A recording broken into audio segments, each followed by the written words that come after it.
참 오랜만에 뵙는 것 같습니다. 저는 덕분에 휴가를 한 주간 동안 잘 누렸습니다. 오늘은 다른 거 안 하고 창세기 전체 흐름을 같이 한번 살펴보겠습니다. 창세기 뭐 1장을 배워서 교훈을 얻고 2장을 거닐면서 거기서 또 교훈을 얻고 이렇게 하는 것도 당연히 좋지만요. 아예 그냥 비행기를 타고 올라가서 10,000m 상공에서 이 한 책 전체를 한눈에 이렇게 조망하는 것도 유익한 일이 되지 않습니까? 왜냐면 부분들은 전체 안에서 전체의 일부분으로서 이해해야 하니까요. 그래서 오늘은 창세기 전반의 흐름을 쫙 한번 살펴보려고 합니다. 그 흐름을 보려면 구조를 좀 보는 게 유익하기도 한데요. 일단 창세기를 어떻게 둘로 양분할 것인가 이걸 좀 이야기하고 싶습니다. 예전에 본 그 이사야서 여러분 기억나시죠? 이사야서는 대부분의 학자들이 이걸 반으로 딱 이제 나누고요. 어디서 나눈다고 했습니까? 39장까지 가 전반부다. 그리고 40장부터 끝까지가 후반부. 대개 이렇게 나누거든요. 그러니까 구분선을 이 40장 앞에서 긋는다 이겁니다. 그렇다면 이 창세기를 반으로 둘로 이제 나누어야 한다면 여러분은 그 구분선을 어디에 그으시겠습니까? 흥미롭게도 여러 지점에서 창세기는 이 선을 긋는 게 가능합니다. 몇 개만 말씀드리면요. 일단 2장 보시면요. 2장 4절 직전에 선을 긋을 수가 있겠습니다. 2장 3절까지가 하나의 이야기이지 않습니까? 그래서 2장 3절까지를 서문으로 보고 선 이렇게 보고 2장 4절부터 나머지를 일종의 본론으로 그렇게 뭐 볼 수도 있을 겁니다. 그럴 만한 근거가 있거든요. 아니면 3장 직전에 선을 그을 수도 있겠습니다. 왜냐면 3장에서 어떤 사건이 있죠? 아담이 타락을 하지 않습니까? 그러니까 이렇게 하면 그 1, 2장을 행위 언약의 경륜으로 보고 이제 3장부터는 은혜 언약이 시행되는 것 이렇게 보자는 것입니다. 아니면 창세기 9장 정도 직전에 선을 그을 수도 있겠습니다. 왜냐하면 8장에서 노아의 홍수가 마무리되니까 그렇습니다. 이건 홍수를 기준으로 해서 그 인류 역사를 반으로 나누자 뭐 이런 건데요. 실제로 베드로후서 3장을 보면 사도 베드로가 그렇게 하거든요. 그 옛적에 있었던 세상이라고 하고 지금 있는 하늘과 땅 이렇게 베드로가 양분을 하고요. 옛적에 있었던 세상, 지금 있는 하늘과 땅. 이건 이 홍수 사건을 재창조의 사건으로 이해하는 것입니다. 그러니까 1, 2장이 말하자면 원래 창조가 있고 홍수를 창조, 재창조의 사건으로 이해하는 거예요. 아니면 가장 흔하게는 창세기를 어디에서 나눕니까? 여러분 아시는 것처럼 12장에서 12장 직전에 선을 긋기도 합니다. 그러니까 대략 11장까지를 원역사라고 부르고 12장 이후를 뭐 족장사, 족장의 역사 이렇게 부릅니다. 왜냐면 이 뭐랄까 규모가 좀 다르거든요. 이 11장까지는 인류 전체와 온 세상을 배경으로 하지 않습니까? 그런 게 좀 있고 12장부터는 이 아브라함이라는 한 사람 그리고 그의 후손들 몇몇 안 되는 이 사람들을 말하자면 주인공으로 해서 이 사람들한테 집중하면서 굉장히 갑자기 이야기의 페이스가 느려지거든요. 뭐 그런 것도 있습니다. 하여간 창세기를 둘로 나누는 방법은 여러 가지가 있을 수가 있다라는 거 여러분이 좀 참고해 두시면 좋겠습니다. 반복하자면요. 2장 4절을 기준으로 해서 서문과 본문 이렇게 구분할 수도 있고요. 3장을 기준으로 해서 타락 전과 타락 후 혹은 행위 언약과 은혜 언약 이렇게 구분할 수도 있겠고요. 아니면 홍수를 기점으로 해서 옛 세상과 지금의 세상 혹은 이 세상 이렇게 나눌 수도 있겠고요. 아니면 범위의 측면에서 보면 그 12장부터가 족장들의 역사다 이렇게 볼 수도 있습니다. 구조 이야기를 하고 있는데요. 창세기의 구조 이야기를 할 때 빼놓기 힘든 히브리어 단어가 하나 있습니다. 톨레도트 이라고 하는 건데요. 톨레도트, 이게 히브리어 단어인데요. 우리 개역 성경에는 다양하게 번역됩니다. 처음에는 내력, 계보 이렇게 번역되기도 하고요. 주로 족보 이렇게 번역됩니다. 족보. 이 톨레도트라는 단어가 창세기에 대략 10번 중요하게 등장한다, 이렇게 생각하시면 되는데요. 이 단어를 기준으로 해서 창세기를 나누기도 합니다. 구조를 그렇게 봅니다. 그래서 여러분 받으신 종이 한번 보시면요, 이건 그 메르데스 클라인이라고 하는 좀 유명한 학자분이 이 창세기를 분석한 구조를 제가 일부 좀 나름 수정을 하고 해서 알록달록 색깔을 입힌 겁니다. 잠깐 보시면요, 일단 선으로 창조 이야기가 2장 3절까지 나온다, 이렇게 보고요. 그 다음에 1부, 2부, 3부, 4부 4부로 나뉘지 않습니까? 이 4부가 1번부터 해가지고 10번까지 나오는데요. 이 1, 2, 3, 4 해가지고 끝까지 10번까지 먼저 나오는 구절 있지 않습니까? 그게 그 구절에 방금 말씀드린 이 톨레도트라는 단어가 등장합니다. 그러니까 이 톨레도트라는 단어가 10번 정도 등장하는데, 이걸 기준으로 창세기 본론을 이제 10조각으로 나눈 것입니다. 그러니까 여기 보시면 먼저 어디부터 어디까지라고 되어 있는데, 먼저 나오는 그 구절이요. 그러니까 2장 4절에 그 단어 톨레도트가 나오고, 그 아래 5장 1절에 그 톨레도트가 나오고, 이런 식입니다. 그러니까 이건 성경 학자가 나름대로 임의로 이 창세기를 어떤 틀을 짜본 거라기보다는요, 성경에 아예 박혀 있는 어떤 중요한 단어를 기준으로 해서 창세기 구조를 좀 본 겁니다. 그러니까 상당히 근거가 있는 거죠. 보시다시피 내부로 되어 있는데요, 구조가 아주 질서정연하지 않습니까? 색깔을 보시면 나오는데요. 지금 일단 1부는 3개가 있고요, 2부도 3개가 있습니다. 3부는 2개, 그 다음 4부도 2개 있습니다. 그래서 3, 3, 2, 2 이렇게 되죠. 짝꿍이 됩니다. 그리고 색깔을 보시면 아시겠지만 1부와 2부는 어떻습니까? 딱 봐도 병렬 구조이죠. 그리고 3부와 4부도 보시면 2개, 2개에서 병렬 구조로 되어 있습니다.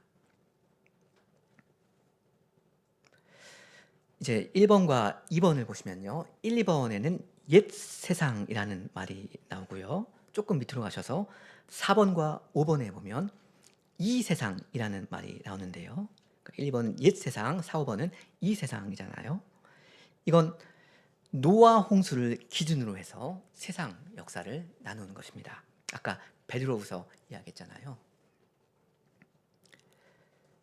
하여튼 그렇고요. 이 초록색으로 된 부분 3번과 6번에는 각각 노아 언약과 아브라함 언약 체결이라는 중요한 사건이 있고요. 밑에 있는 3부와 4부는 이 노아 언약의 바탕 위에서 이 아브라함 언약이 계속해서 실행되어가는 그 역사입니다. 물론 이건 이제 성경 끝까지 계속까지 이어지는 거고요. 파란색으로 되어 있는 7번과 9번, 여기 보시면 아브라함의 후손이 아닌 게 아니지만 불행하게도 그 언약에서 탈락하게 되는 민족이 발생하고요. 반면에 8번과 10번, 좀 짙은 초록색입니까? 여기에서는 아브라함 언약이 이어집니다. 계승됩니다. 그러니까 이 창세기의 구조를 무조건 이렇게만 봐야 한다, 이런 건 당연히 아니지만요. 근데 이 성경에 박혀 있는 단어를 기준해서 이렇게 나누어 봤는데 꽤 설득력이 있는 틀인 것 같아서 잠깐 소개를 해 보았습니다. 이제 아주 간단히 창세기의 큰 흐름을 함께 살펴봅니다. 1장부터 2장 3절까지가 그 천지 창조 이야기가 나오죠. 그 6일 동안 하나님께서 만물을 창조하시고 제 7일에는 안식하십니다. 특히 여섯째 날에는 사람을 하나님의 형상대로 만드시고 통치권을 위임하시죠. 사실 2장 4절도 2장 4절 이하도 창조 이야기인 게 맞는데요. 이 2장은 특별히 이 여섯째 날에 사람에 집중을 합니다. 여호와 하나님께서 아담을 빚으시고 선악과 금령을 내리십니다. 그리고 여자를 만드시고 가정을 이루게 하시죠. 그 다음 3장은 비극적인 인류의 타락 이야기입니다. 천지가 뒤집어지는 그런 사건입니다. 하나님께서 징계를 하시는데 동시에 여인의 후손에 대한 약속을 주십니다. 거기에 우리 한번 읽어보실까요? 그 3장 15절입니다. 그 인류를 넘어지게 한 이 뱀한테 심판을 선언하시는 부분인데요. 같이 읽겠습니다. 3장 15절. 내가 너로 여자와 원수가 되게 하고 내 후손도 여자의 후손과 원수가 되게 하리니 여자의 후손은 내 머리를 상하게 할 것이요 너는 그의 발꿈치를 상하게 할 것이니라 하시고, 이건 일종의 전쟁 선포이고요. 이렇게 해서 뱀과 하나님의 백성 사이에 전쟁의 역사가 시작됩니다.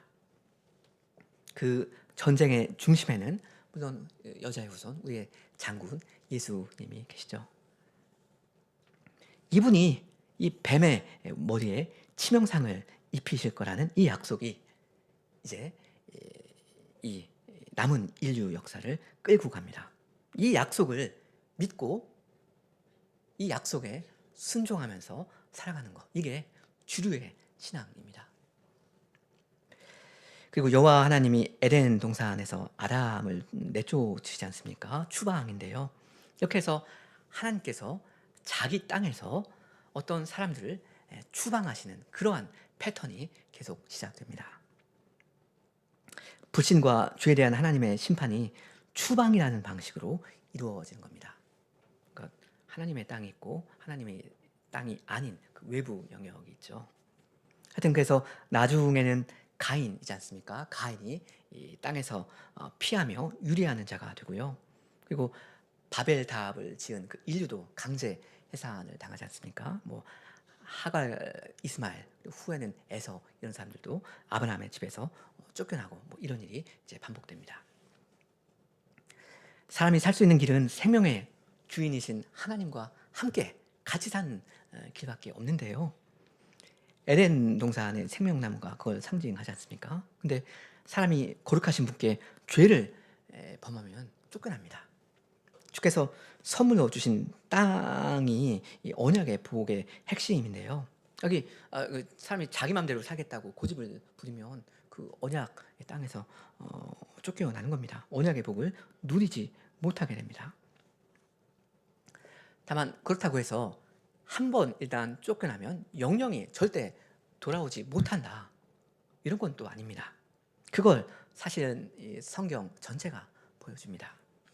왜냐하면 그 아담이 에덴 동산에서 추방당하기는 하는데 그 이 에덴 동산의 모형이 성경 여러 곳에서 계속 등장하거든요. 계속 사람들이 거기를 들어옵니다. 그게 성막과 성전이고요. 이 에덴 동산의 모양으로 된 성전은 곧 예수님이지 않습니까? 그리고 곧 교회이지 않습니까? 완성된 에덴이 새 예루살렘으로 그 계시록 끝부분에 나오잖아요. 하나님과 영원히 사람이 함께 사는 그러한 걸로 성경이 막을 내립니다. 하나님의 땅이 있는데 원래는 다 추방당해야 하는데 거기 어떤 사람들을 하나님께서 다시 자기 땅으로 들이셔서 성전, 교회, 새 예루살렘에서 함께 사시는, 그게 이제 역사에 지향하는 목표점입니다.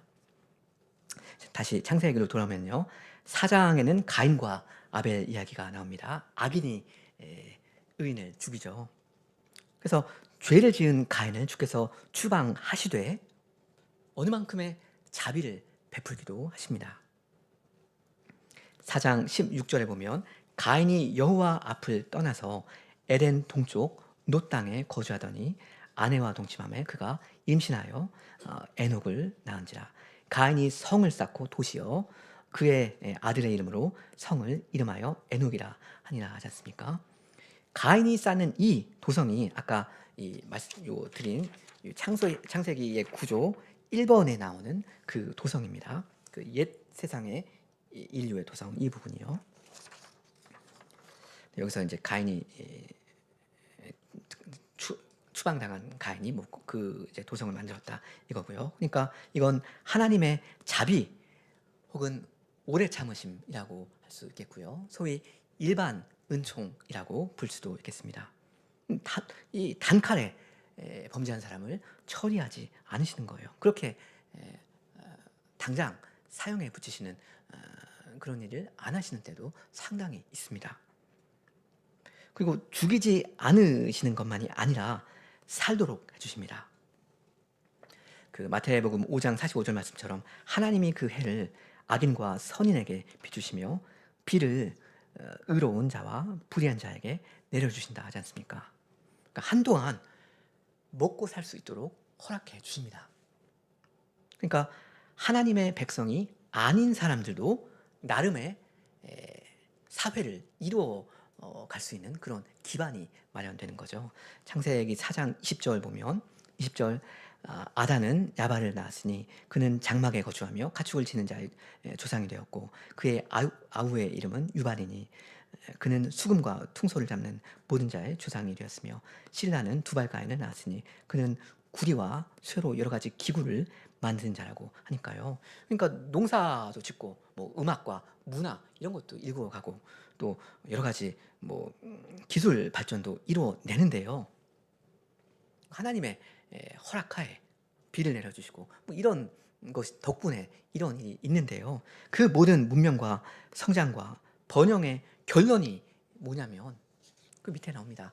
하나님을 두려워하지 않고 이웃을 사랑하지 않는 것입니다. 우리 4장 23절과 24절 같이 한번 읽으면 좋겠습니다. 4장 23, 24절 라멕이 아내들에게 이르되 아다와 실라여 내 목소리를 들으라. 라멕의 아들들이 내 말을 들으라. 나의 상처로 말미암아 내가 사람을 죽였고 나의 상함으로 말미암아 소년을 죽였도다. 가인을 위하여는 벌이 7배일진데 라멕을 위하여는 벌이 77배 하였더라. 이렇게 사람을 죽이고도 자랑하면서 하나님의 말씀을 우습게 비웃는 거, 이게 이때 문명의 총결사안이었습니다. 사람은 하나님께 받은 그 모든 일반 은총에 대한 책임을 지는데요. 이게 이 타락한 사람이 내놓은 열매였습니다. 가인이 아벨을 죽이지 않습니까? 그래서 이 여인의 후손이 오실 길이 막힌 것처럼 잠시 보이기도 했는데요. 주께서 셋이라는 아들을 허락해 주시죠. 이렇게 구약의 역사는 많은 죄와 어려움 중에서도 여인의 후손, 우리 구주 예수님이 오실 길을 개척하는 식으로 계속 진행이 됩니다. 그렇게 해서 아담, 셋, 에노스 이렇게 5장에서 계보가 쭉 나오고요. 이게 5장 끝절에 보시면 그 노아 시대까지 굉장히 긴 역사인데 아주 간결하게 기록이 됩니다. 5장에 나오는 계보는요, 가인의 계보와 대조가 되는 신앙 공동체 이야기입니다. 여기 나누어 드린 종이 2번을 보시면, 그래서 옛 세상의 신앙 공동체 이렇게 써놨거든요. 그러니까 이건 살인자 가인의 라인이 아니라 이 가인과 대조가 되는 이 셋의 라인을 통해서 여인의 후손 메시아가 오는 거예요. 그러니까 이거는 거룩한 계보다 이렇게 말할 법도 합니다. 왜냐면 실제로 이 라인에는 그 에녹 아시지 않습니까? 에녹과 같은 의인도 들어가 있거든요. 맞습니다. 좋아요. 근데 그 소위 이른바 신앙 공동체의 소결론이 뭐냐면 6장에서부터 나오는 홍수의 대심판입니다. 5장의 그 계보가 쭉 이어지면서 계속 아이를 낳고 아이를 낳고 아이를 낳고 하면서 사람들이 이렇게 계속 이제 성장하고 이제 그 생육하고 번성하고 이렇게 수가 많아지고 그랬을 거 아닙니까? 근데 이 이제 말하면 의인의 계보인데 그 많은 사람 중에서 의인이 단 한 명밖에 없었습니다. 노아요. 그래서 6장 5절에 보면 6장 5절 여호와께서 사람의 죄악이 세상에 가득함과 그의 마음으로 생각하는 모든 계획이 항상 악할 뿐임을 보시고 땅 위에 사람 지으셨음을 한탄하사 마음에 근심하시고 이르시되 내가 창조한 사람을 내가 지면에서 쓸어버리되 사람으로부터 가축과 기는 것과 공중의 새까지 그리하리니 이는 내가 그것들을 지었음을 한탄함이니라 하셨습니다. 이렇게 여호와께서 대심판을 단행하실 수밖에 없게 됩니다.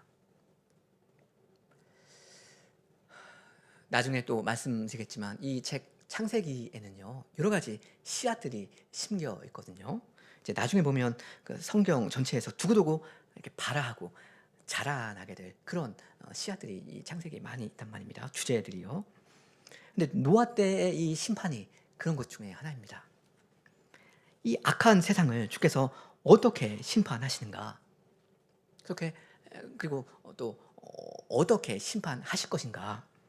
그 원형을 이 노아 홍수가 보여줍니다. 그러니까 이 노아 홍수는요 심판이자 구원입니다. 심판을 통한 구원입니다. 왜냐하면 물로써 악인들이 심판을 받고요. 바로 그 물로써 의인이 그 악한 시대로부터 구원을 받거든요. 아까 잠깐 말씀드렸죠. 옛 세상 그리고 이 세상 이걸 구분하는 게 뭐라고 했습니까? 노아 홍수입니다. 이 홍수의 물을 통해서 악인들은 그 악한 세상과 함께 멸망을 당하고요. 악한 세상이 없어지고 이 사람들도 같이 망합니다. 그 홍수의 물을 통해서 그 의인은 그 악한 옛 세상으로부터 구원을 받습니다. 그래서 새로운 시대에 들어오게 됩니다. 이게 다 뭘 가리키는 건지 여러분 잘 아시겠죠? 그리스도의 십자가에서 단행된 그 큰 심판과 그 큰 구원입니다. 하나님께서 자기 백성의 죄를 짊어진 예수를 심판하시지 않습니까? 그리고 부활로서 이분을 다시 구원하시거든요. 그래서 이제 이 부활 사건을 기준으로 해서 이 시대와 오는 시대가 이제 나뉘게 됩니다. 노아의 홍수 사건이 재창조라면 그리스도의 부활 사건은 새 창조라고 할 수도 있을 것 같습니다. 노아의 홍수 사건은 재창조, 그리스도의 부활은 새 창조. 그리고 이 창조의 사건은 필연 새로운 시대를 가져오게 되거든요. 노아의 홍수 사건이 옛 세상과 이 세상을 나누었다면 그리스도의 이 부활 사건은 이 세상과 오는 세상을 나누는 분기점이 됩니다. 다만 이 세상과 오는 세상은 그리스도의 부활 이래로 이런 방식으로 공존하게 되는데요. 하여튼 그리스도의 부활을 기점으로 해서 역사가 새로운 국면을 맞이하게 되고요. 인류 역사는 이 그리스도께서 오셔서 산자와 죽은 자를 심판하시는 그 최후 심판으로 종결이 될 겁니다. 이때 이 그리스도께 연합된 사람들, 즉 교회라는 방주를 타고 있는 사람들은 다 이 악한 세대로부터 구원을 받아서 이 완성된 새하늘과 새 땅에 온전히 들어가게 될 거고요. 그렇지 못한 자는 이 세상과 함께 멸망을 당하게 될 겁니다. 이게 이 노아 홍수 때의 구조와 굉장히 비슷합니다. 하여튼 창세기 9장을 이제 보시면 거기서 이제 노아 언약이 나옵니다. 중시조 노아에게 다시 복을 주시면서 생육하고 번성하여 땅에 충만하라 하시죠. 온 인류와 세상에 대한 약속을 주십니다. 물로 세상을 다시는 멸하지 않겠다라는 있다라고 하십니다. 그래서 이 언약이 있기에 이 세상, 지금 세상이 마지막 심판의 날까지 보존이 되고요. 하나님의 구속의 역사가 전개될 수 있는 안정된 무대가 확보가 됩니다. 노아 언약이요. 이제 1부 끝났고요. 이제 10장부터는 노아 홍수 이후의 족보들이 나옵니다. 2부가 시작되는 건데요. 이게 11장 9절까지 이어지는데 바벨탑 사건이죠. 11장에 나오는 거. 아까 이 종이의 빨간색 1번 부분에서 가인이 추방을 당했다면 여기 4번 부분에서는 이 바벨탑 그 교만한 사람들이 추방을 당합니다. 그 다음 11장 10절부터가 우리 구조의 5번인데요. 오렌지색이요.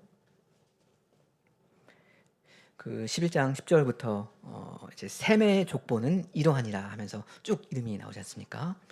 이스라엘 사람들이 그래서 셈족이거든요. 그래서 이 셈 족보가 이제 아브람까지 이어집니다. 이제 12장에서 하나님께서 아브라함을 불러서 약속을 주시니까 많은 학자들이 창세기 후반부가 이 12장에서 시작하는 걸로 이해한다. 아까 말씀드렸습니다. 족장들의 역사요. 하여간 우리 12장 1, 2, 3절을 같이 또 읽겠습니다. 구속사에서 굉장히 중요한 구절인데요. 12장 1, 2, 3절 여호와께서 아브라함에게 이르시되 너는 너의 고향과 친척과 아버지의 집을 떠나 내가 네게 보여줄 땅으로 가라. 내가 너로 큰 민족을 이루고 네게 복을 주어 내 이름을 창대하게 하리니 너는 복이 될지라. 너를 축복하는 자에게는 내가 복을 내리고 너를 저주하는 자에게는 내가 저주하리니 땅의 모든 족속이 너로 말미암아 복을 얻을 것이라 하시니라. 주께서 아브람이라는 죄인을 일방적으로 선택하시고요. 그 사람한테 자기 아비의 집을 떠나라고 명하시면서 불러내시면서 엄청난 복을 약속하십니다. 약속과 의무, 이거 언약의 두 가지 요소입니다. 이렇게 주께서 아브라함에게 복을 주시기로 작정한 데에는 구체적인 목적이 있죠. 3절 끝에 땅의 모든 족속이 너로 말미암아 복을 얻을 것이다. 이것입니다. 이건 바로 앞장에 나온 그 11장 바벨탑 사건의 배경에서 주시는 약속입니다. 바벨 사람들은 자기 이름을 내기를 원했고요. 온 주변에 흩어지는 거 그걸 거부했잖아요. 근데 주께서 그걸 막으십니다. 왜냐하면 역사를 주도하시는 분 주님이시니까요. 사람들 온 지면에 흩어버리십니다. 여러 언어와 여러 민족으로 나누어 버리십니다. 이러한 배경에서 아브라함을 들어서 새로운 일을 주께서 시작하시는 겁니다. 온 땅에 흩어진 모든 이 족속들한테 복을 주시려고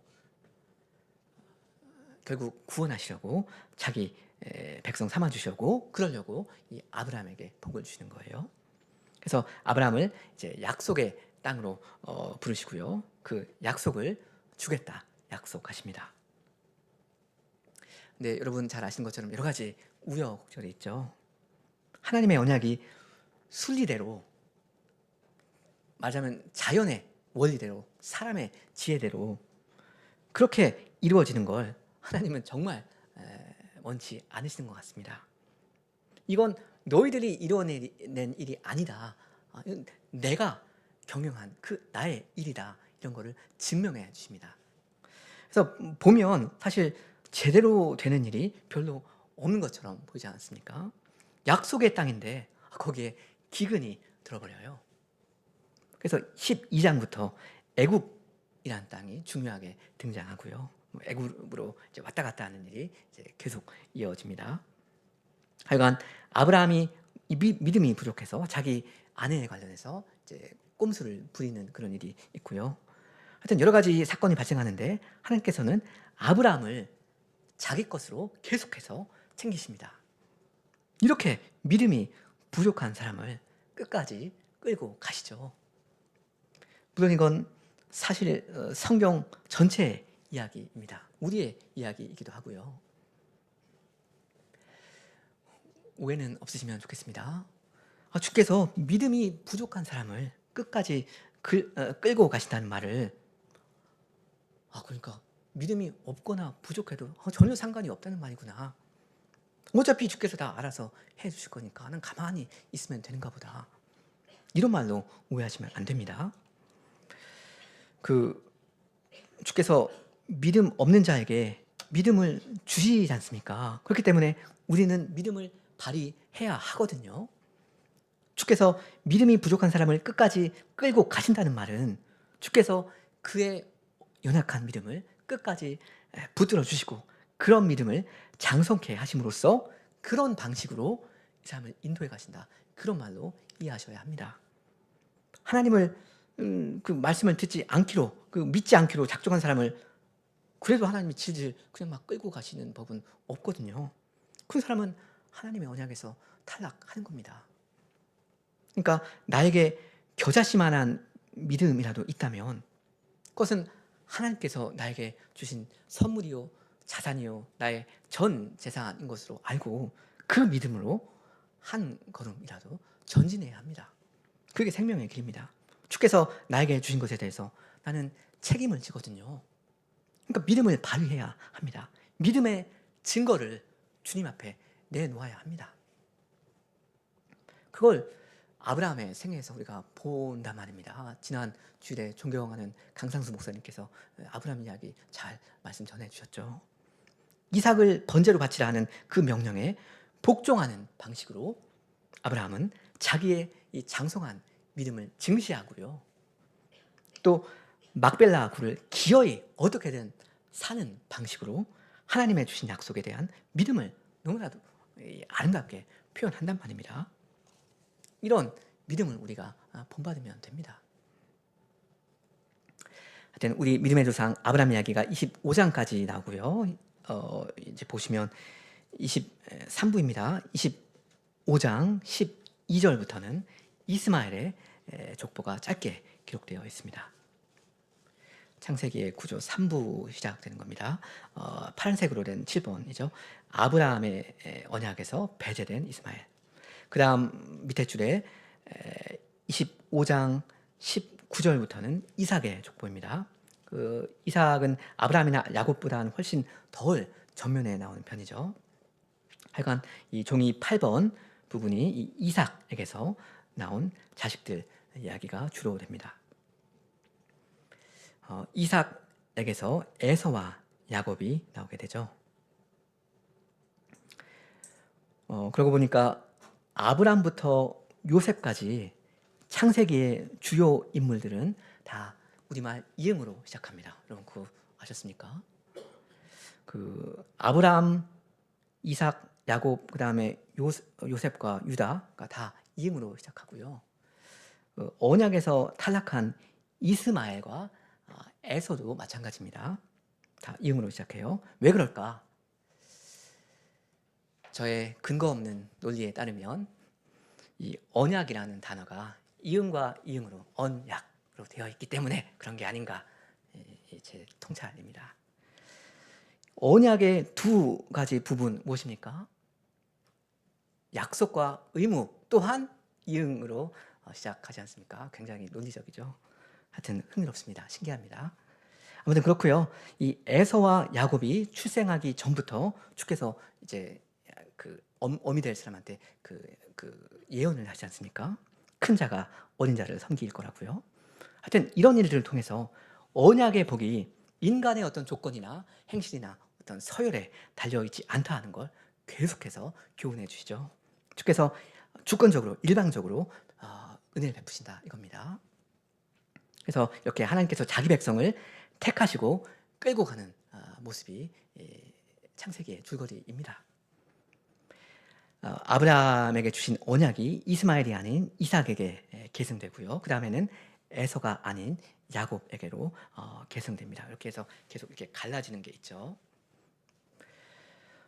아브라함도 믿음이 부족해서 꼼수를 부렸고요. 아들 이삭도 믿음이 부족해서 꼼수를 부리지 않습니까?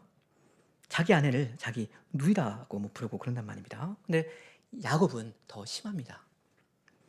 아브라함과 이삭이 애굽과 그랄에서 자기 아내를 자기 누이라고 한 걸 혹시는 생계형 범죄 혹은 생존형 꼼수라고 부를 수 있다면, 이 야곱은 언약의 복을 쟁취하기 위해서 말하자면 훨씬 더 적극적인 죄를 범합니다. 눈먼 아비 이삭에게 거짓말을 하잖아요.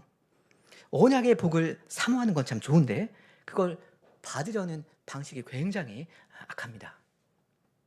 주께서 주님의 방식으로 알아서 때가 되면 다 주실 텐데 주님을 믿지 못해요. 그래서 그렇게 됩니다.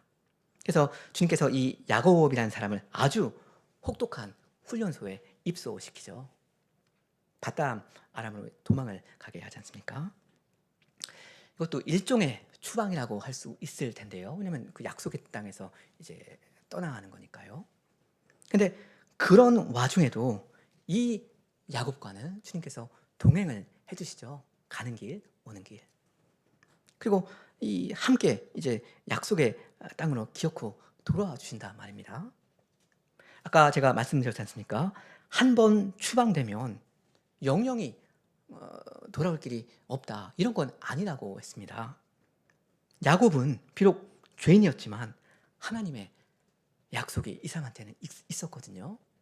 그래서 끝까지 하나님께서 함께 하십니다.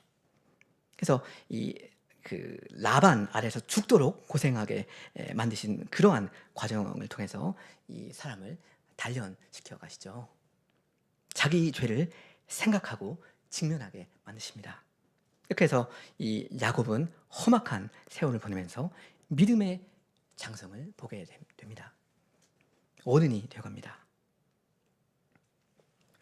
이제 마지막 4부입니다. 36장에서는 에서 혹은 에돔의 족보가 나옵니다. 이 귀한 언약을 자기 발로 거둬찬 아주 어리석은 사람이죠. 이런 사람들, 이 주류에서 탈락하는 사람들이 굉장히 짧게 기록이 되잖아요. 그걸 보면 우리 교회가 주류의 신앙과 신학을 표방하고 있는데 우리의 수가 많고 적고 이것이 중요한 것이 아니다 하는 생각을 하게 됩니다. 주류는 분명히 있고요. 주류는 하나님의 말씀을 믿고 사느냐, 그게 주류입니다. 나머지는 다 아류이니까 그런가 보다 하고 생각하면 될 겁니다. 그러면서도 하나님께서 이 주류를 선택하시고 이 사람들을 써서 하시는 일이 있죠. 이건 또 바깥에 있는 사람들을 하나님의 집으로 불러 모으기 위함입니다. 그 다음 37장부터가 소위 요셉 이야기라고 하는 부분인데요. 이 37장부터 끝장까지 우리는 두 사람의 장성을 주로 보게 됩니다. 요셉 그리고 유다입니다. 37장에서 요셉은 거의 뭐 자기의 잘못과는 무관하게 굉장히 억울하게 애굽으로 팔려가잖아요. 근데 그 사건에 딱 붙어서 대조적으로 나오는 게 누구입니까? 38장의 유다입니다. 아주 부끄러운 짓을 이 유다가 하지 않습니까? 그래서 말하자면 요셉은 일종의 모범생으로, 그리고 유다는 이와 상극이 되는 문제아로 좀 등장을 하는 것 같은데요. 이 상반되는 두 사람을 하나님께서 각각 빚어 가십니다. 그게 37장 이하의 내용이라고 할 수 있겠습니다. 요셉과 유다죠. 요셉은 애굽에서 생고생을 하는 중에도 믿음을 버리지 않고요. 하나님의 섭리를 신뢰하고 형제를 사랑하고 용서하는 어른으로 자라갑니다.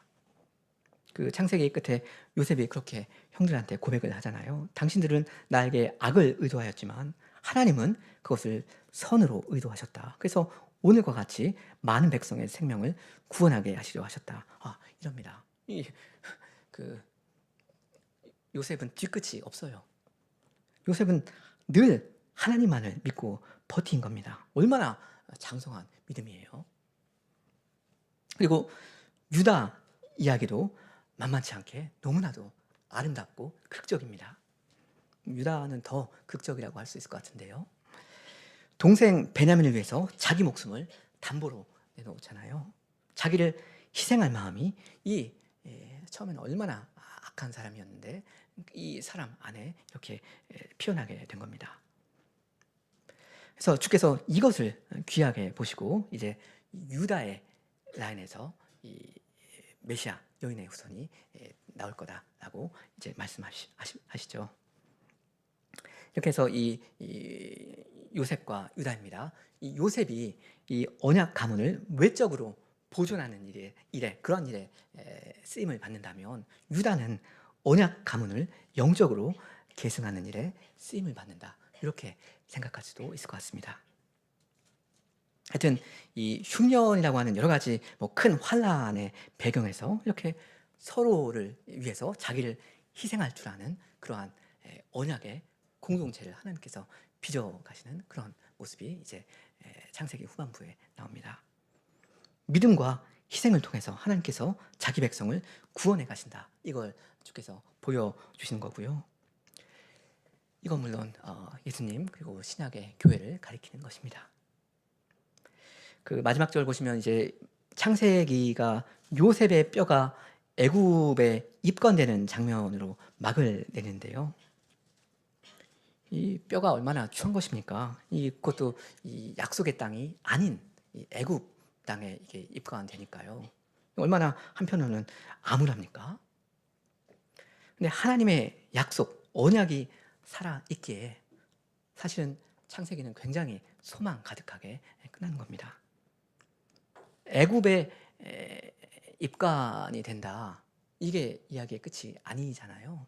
우리에게도 마찬가지죠. 우리에게 부활의 소망이 있고 새 하늘과 새 땅의 소망이 있지 않습니까? 그러니까 이게 결국 우리 이야기이기도 합니다. 그죠? 이 광야에서 우리가 이 모양으로 살고 있지만 우리가 하나님의 약속을 잘 믿고서 결코 언약 이